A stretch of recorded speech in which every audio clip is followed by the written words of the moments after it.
مجرى التاريخ حرص المصري القديم على أن يترك بصمته الخالدة على جدران المعابد، فلم يكن التاريخ بالنسبة له مجرد رواية تحكى، بل سجلاً يوثق حضارة أدهشت العالم.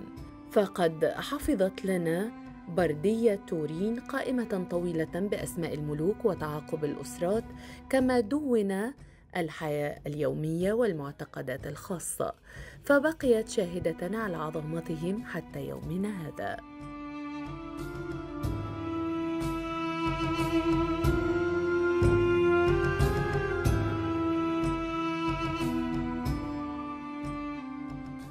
الذين كتبوا التاريخ المصري القديم يتعلق بهم إشكاليتين في غاية الأهمية. الإشكالية الأولى أن ليس منهم مصري واحد ولا عربي واحد ولا مسلم واحد، كلهم مستشرقون، و40% منهم يهود. هؤلاء الذين كتبوا تاريخ مصر بعد اكتشاف شامبليون لأسرار اللغة المصرية وترجمها، هو ترجم فقط 40%، أو الذي يعلم منها الآن لا يتخطى 40% من اللغة المصرية القديمة.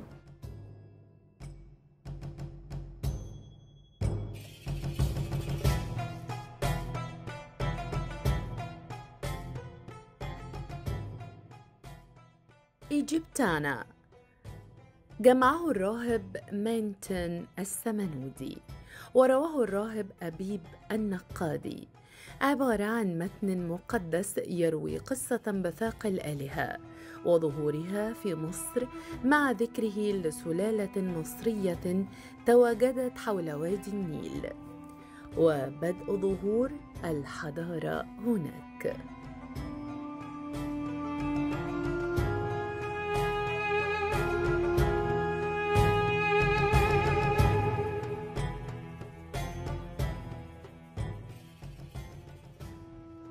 أن هذا التاريخ كتب بالتخمين والاستنتاج عن حضارة انقطعت عن الوجود أكثر من 2000 سنة، في ظل عدم وجود لغة إلا لغة رمزية، اللي هي اللغة أو الكتابة الهيروغليفية. دي كتابة للغة رمزية اللي هي المصرية القديمة، أو المصرية القديمة لغة والهيروغليفية رمزية.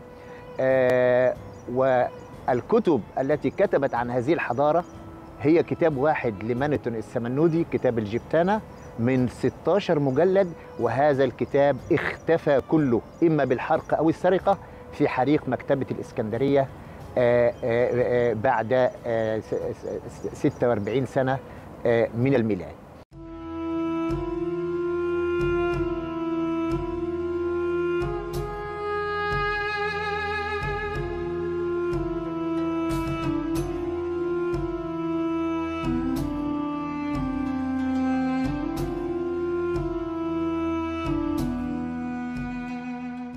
يعني ظل هذا العلم المتعلق بالحضارة المصرية القديمة في غيابة الجب أكثر من 2000 سنة، ثم جاء مستشرقون ويهود ليترجموا التاريخ المصري القديم ويستنتجوا لنا ما جعلناه راسخا في أذهاننا. ولما تيجي تكلمي واحد حتى من عموم الشعب وتقولي له معلومة مختلفة عما رسخ في ذهنه من التعليم وما هو مكذوب في التاريخ، تجدي يعني نوع من الريزيستنس أو المقاومة لهذا الفكر. طبعا ربنا سبحانه وتعالى لابد أن يقيد لهذا التاريخ المشرف، تاريخ المصريين القدماء، من يقوم بالذب عنهم. قال الأستاذ عبد الحليم نور الدين، وهو من أعظم المصريين الذين درسوا الحضارة المصرية القديمة وكان عميدا لكلية الآثار، قال إيه؟ نحن لسنا في حاجة إلى الذين انبهروا أو بهرتهم الحضارة المصرية القديمة، يعني اللي قعدوا يتكلموا عن إعجاز الأهرامات والمسلات والقبور، ولكن بقدر ما نحن في حاجة إلى الذين يطرحون هذه الحضارة بحقائقها. نحن في حاجة إلى معرفة حقائق هذه الحضارة.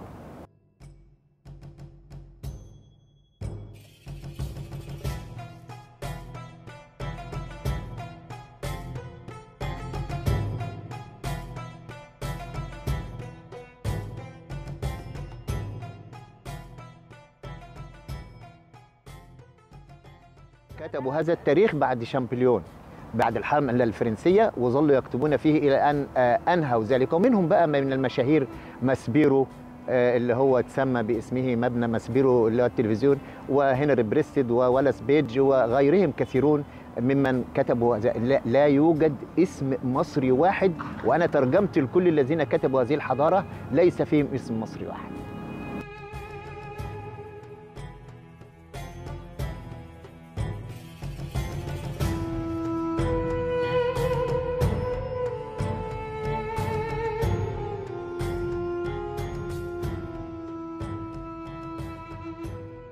جيمس هنري بريستد هو عالم آثار ومؤرخ أمريكي له العديد من المؤلفات والاكتشافات الأثرية المصرية، لكنه نال شهرة واسعة من خلال كتابه فجر الضمير، الذي أثبت فيه بالأدلة التاريخية والأثرية أن الحضارة المصرية القديمة هي مهد الأخلاق والقيم.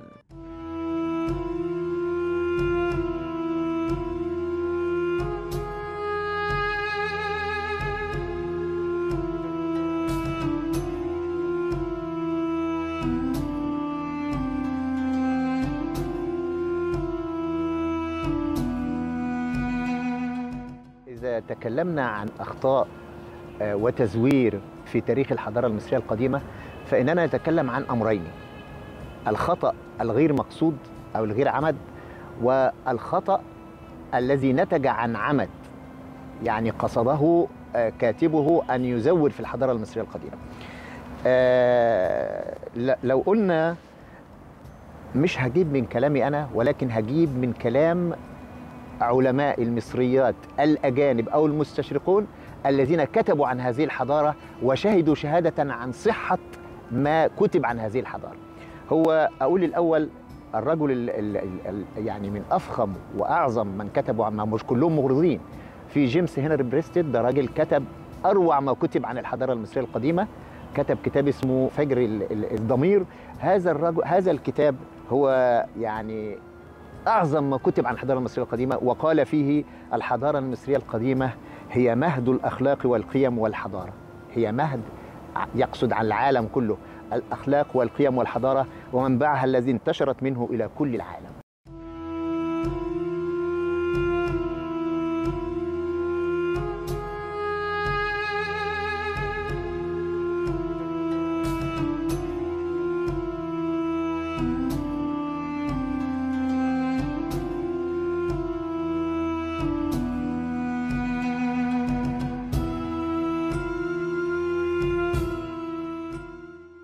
صفحات التاريخ لم تخلو من العواصف، ففي أواخر الدولة الوسطى جاء الهكسوس ليستقروا في الدلتا ويفرضوا نفوذهم، وقد وصفتهم مانيتن بأنهم ملوك رعاة، بينما تروي لنا النقوش الأثرية كيف استباحوا أرض مصر، غير أن شمس الحرية بزغت مع الملك أحمس الأول، والذي وثقت نقوش الكرنك معاركه الكبيرة حين قاد جيوشه لتحرير البلاد، مطاردا الهكسوس حتى حدود فلسطين.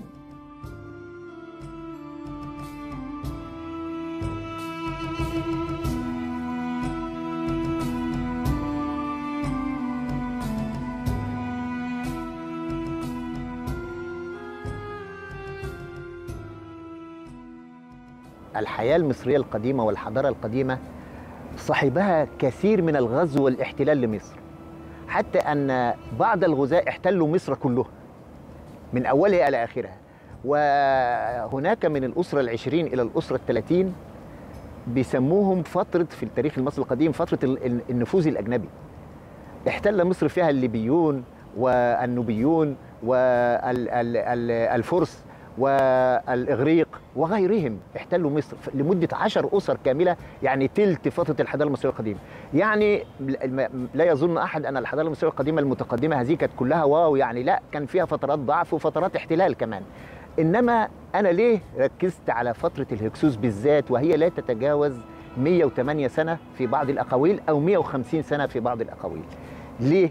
لأن هؤلاء الهكسوس هم غزاة أتوا من قارة آسيا إلى سيناء، واحتلوا سيناء ثم امتدوا إلى منطقة الدلتا ولم يتجاوزوا سيناء والدلتا، واحتلوها وأقاموا فيها كيانهم البائد اللي هو سميناه إحنا الهكسوس في عاصمة اسمها أواريس وسموها مصر.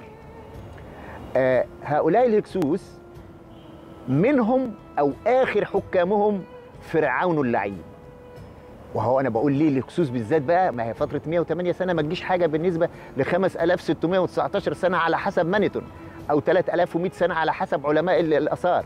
أقول إن هذه الفترة هي أهم فترة لأن فيها فرعون اللعين حاكم الهكسوس وليس ملك. ربنا قال جاب فرعون 74 مرة في القرآن الكريم ولم يقل عنه ملك مرة واحدة، وجه 174 مرة في التوراة وكذلك. أما في التوراة بقى قالوا ملك، إنما في القرآن لا، 174 مرة ما قالش فيهم ملك أبدا.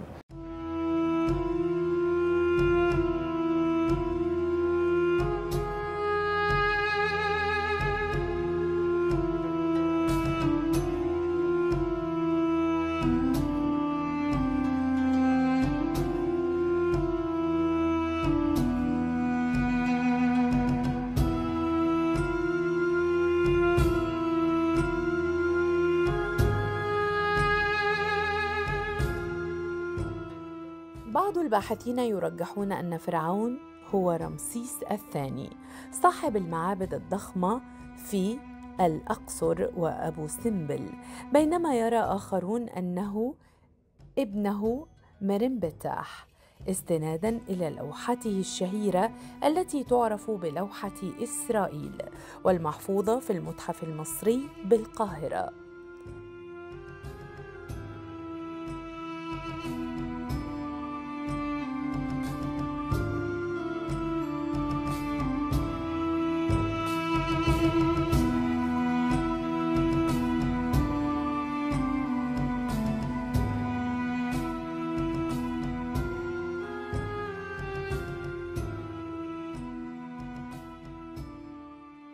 بني إسرائيل أبناء النبي إسرائيل عليه السلام، وكان منهم هارون وقارون وموسى عليه السلام. دي الطائفة الثالثة جايين برضو من من بلاد فلسطين وبلاد الشام.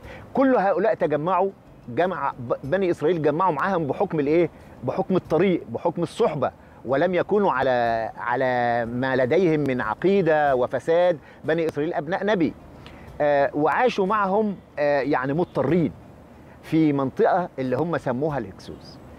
في عهد واحد، في زمن واحد، خامس حكام الهكسوس كان اسمه الريان بن مصعب.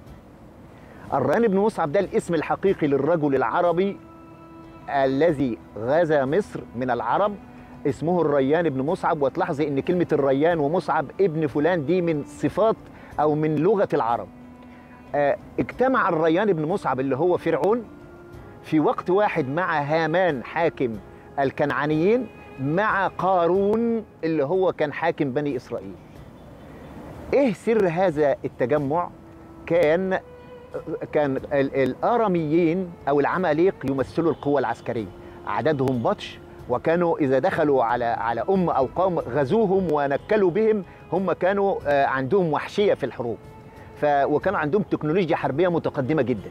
دول بيمثلوا القوة العسكرية. نيجي بقى على الكنعانيين اللي هو أو حاكمهم هامان، كانوا متقدمين في الهندسة والتكنولوجي. ما هو عندنا البتراء في الأردن، وعندهم من الهندسة والفن والعمارة ما فاق كثيرا من الحضارات في ذلك الوقت. فكان عندهم، ولذلك فرعون لما جه يقول ابن لي صرحا، قال لمين؟ يا هامان ابن لي صرحا، ما قالش يا حد تاني، لأن ده بتاع المباني. طيب الطائفة الثالثة كانت بني إسرائيل، وكان إن قارون كان من قوم موسى فبغى عليهم وآتيناه من الكنوز ما إن مفاتحه لتنوء بالعصبة أولي القوة. إذن هو كان بيمثل القوة الاقتصادية، ولذلك بني إسرائيل حتى اليوم يمثلون القوة الاقتصادية في العالم. فكان فرعون قوة عسكرية، الكنعانيين الممثلين في هامان قوة تكنولوجية وهندسية، وبني إسرائيل قوة اقتصادية. فكونوا تحالف يشبه التحالف الأوروبي أو الاتحاد الأوروبي. هذا التحالف هو الذي جعلهم يسيطرون على منطقة سيناء والدلتا لمدة 150 عام. يعني كان تحالف متكامل، إلا أن بني إسرائيل كانوا غير مهضومين بالنسبة لبقيتهم، لا للأراميين ولا للكنعانيين، لأنهم كانوا أهل كتاب وموحدين، والآخرين كانوا وثنيين، وكان المصريين القدماء موحدين. فكان دائما فرعون وقومه يخشون من العلاقة والصلة بين بني إسرائيل وبني المصريين القدماء، أن هذا اختراق لاتحادهم، وأنهم فحتى أن جاء الملك الرابع من ملوك الهكسوس عزل بني إسرائيل في منطقة لوحدها، ولم يجعل أحدا يتصل بهم أو يتصلون بهم. هذا هو كيان الهكسوس كما نشأ، وموقع فرعون أو الريان بن مصعب من هذا الكيان.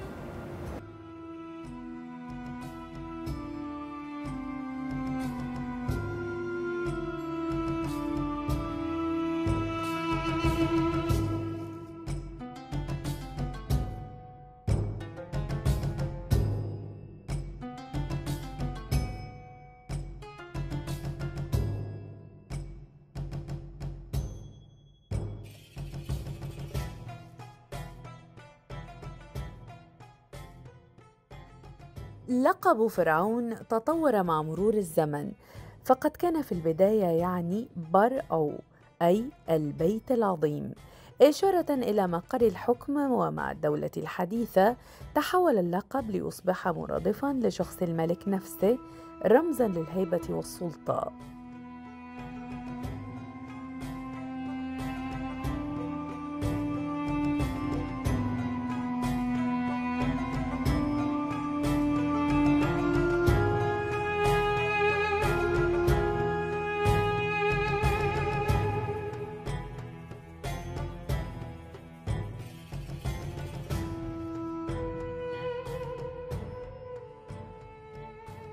فرعون هو شخص عربي من الهكسوس الذين غزوا مصر، وهو من أسر عمليقي. أنا هقول لك بقى عن بعض المعلومات. إن مانيتون السمنودي اللي هو كتب الحضارة المصرية القديمة على مدى 5619 سنة، وذكر جميع ملوك مصر القديمة، لم يذكر فيها مرة واحدة أن هناك ملك اسمه فرعون، ولم يذكر أن ملوك مصر اسمهم الفراعنة. ده المصدر الوحيد الصادق اللي تكلم عن مصر القديمة، لأن مانيتون آخر الرجال المحترمين اللي كتب بإعاز من بطليموس الخامس قال له اكتب هذه الحضارة لأن اللغة بتندثر، فاكتب لنا عن الحضارة المصرية. فكتب كتاب الجبتانة عبارة عن 16 مجلد، وهذا الكتاب حرق أو سرق في حريق الإسكندرية، والذي سرق منه أجزاء هم اليهود. يوسيفوس مولود سنة 37 ميلادي ومات سنة 100 ميلادي. حريق الإسكندرية 46 قبل الميلاد، يعني فاق 100 سنة من الاختفاء. وبعد كده طلع واحد اسمه يوسيفوس يهودي، كل كتاباته لمناصرة اليهود. أنا ذاكر 7 كتب له كلهم عن اليهود، حروب اليهود، منافسات اليهود، حرب إيبون، مش عارف إيه، حروب يوسيفوس، عبارة عن 7 كتب كلهم عن اليهود ومناصرة اليهود. هذا اليوسيفوس أوجد بعض المقطوعات من كتاب مانيتون السمنودي وحرفها كيفما شاء، وخرج بها يقول هذه من كتابات مانيتون السمنودي. إذن كل ما كتبه مانيتون يعتبر غير موثوق فيه، كل ما نقل عن كتابات مانيتون غير موثوق فيه بنسبة 100%. قال إيه يوسيفوس بقى علشان يزور هذا التاريخ؟ قال إن الهكسوس هم بني إسرائيل. هذا أول غلطة، الهكسوس مش هم بني إسرائيل. بني إسرائيل طائفة، وكانت الأصغر حجما وعددا جدا كمان من الهكسوس. دي رقم واحد. وقال إن الهكسوس اللي هم بني إسرائيل عاشوا في مصر 900 سنة، والحقيقة هي 150 سنة. ده تاني حاجة هقول لك ليه قال الكلام ده. وقال إن فرعون مصري. ليه؟ عشان يقول إن قدماء المصريين هم الذين طاردوا موسى وبني إسرائيل وانشق البحر وحدث ما حدث. إذن الذين طردوا بني إسرائيل من مصر مين؟ المصريين. يبقى يخرج من ذلك إن بني إسرائيل هم الهكسوس، وأنهم عاشوا في مصر 900 سنة، واللي طردهم المصريين فيكون لهم حق قانوني وشرعي وتاريخي في مصر. ولذلك منطقة الدلتا، منطقة الدلتا وسيناء هي واقعة في قولهم من النيل إلى الفرات، ما جاش ناحية الصحراء الغربية، هو بيتكلم عن الصحراء من أول النيل اللي هي منطقة الدلتا وسيناء، ويخش بقى ناحية الكنعانيين وخلافه. هذا من افتراءات يوسيفوس، وهذا ليس بتاريخ مصر. أما فرعون بقى، فرعون هذا الفرعون هو لفظ فرعنة في القواميس العربية في لسان العرب وخلافه، يعني على وتجبر وظلم وتكبر على الناس، وهو ده طبيعة مين؟ فرعون موسى، كان بيدعي الألوهية. طيب الكلمة عربية وصفت شخص عربي، ايه بقى اللي بيقول ان هو ده شخص عربي؟ الاسم الحقيقي لفرعون هو الريان بن مصعب، ذكروه المؤرخين العرب انه اسمه الريان بن مصعب. طب لما المؤرخين العرب يقولوا ان فرعون ده اسمه الريان بن مصعب وان هو من عندنا، واحنا نقول مش من عندنا، يبقى هو من عند مين؟ بالعقل هم اللي بيقولوا بتاعنا الريان بن مصعب. ايه بقى اللي يخلي الريان اسمه فرعون؟ فكان فرعون هذا يلقب عند العرب اللي هم بلغتهم وبمفهومهم يسموا الفراعنة، عبارة عن الخمسة حكام الذين حكموا هذه المنطقة. إنما هذه الثقافة لم تكن معروفة عندنا عند قدماء المصريين، كانوا بيسموا كل ملك بملكه وما بيسموش واحد يسحبوه على ما فيش هذه الثقافة.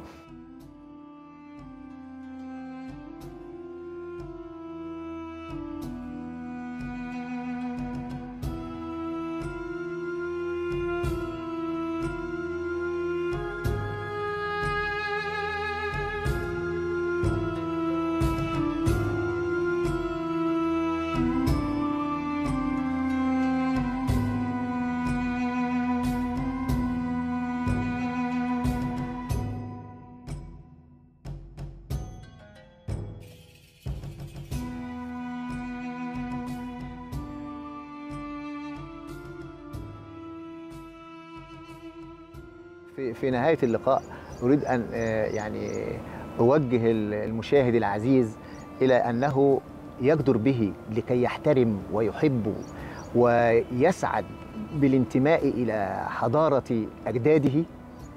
أولا إحنا ما عندناش حضارة قديمة وجديدة، اسمها حضارة مصر أو الحضارة المصريين، ما نقولهاش حضارة المصريين القدماء، لأن إحنا جزء منهم. ولو قلنا القدماء يبقى فيه المحدثين، والمحدثين ما عندهمش حضارة أصلا، فيبقى احنا انسلخنا من أجدادنا.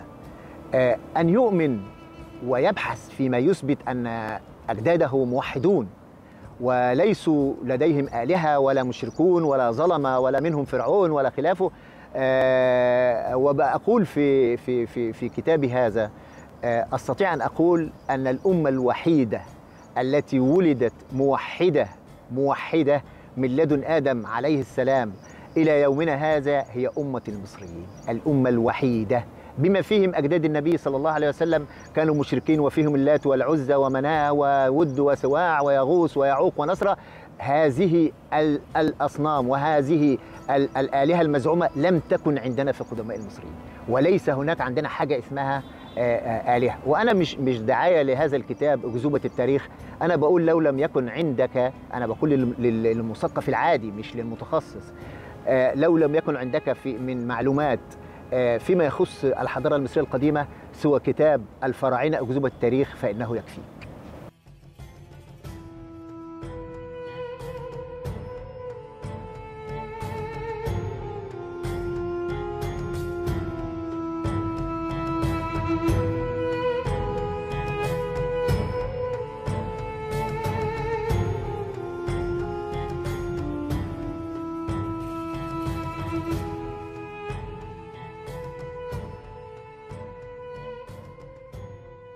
لا يمكننا أن نقرأ التاريخ المصري بعيداً عن الثقافة والفنون، فالمعابد التي شيدت بعناية والبرديات التي زخرت بالحكمة والطب والأدب والجداريات التي خلدت الحروب والاحتفالات، كلها تروي قصة حضارة متكاملة، حضارة لم تبنى على القوة العسكرية وحدها بل على الإيمان والعلم والفن. إنه التاريخ المصري القديم صفحات كتبتها الأيادي المصرية، وبقيت شاهدة على أن مصر كانت ولا تزال مهد الحضارة.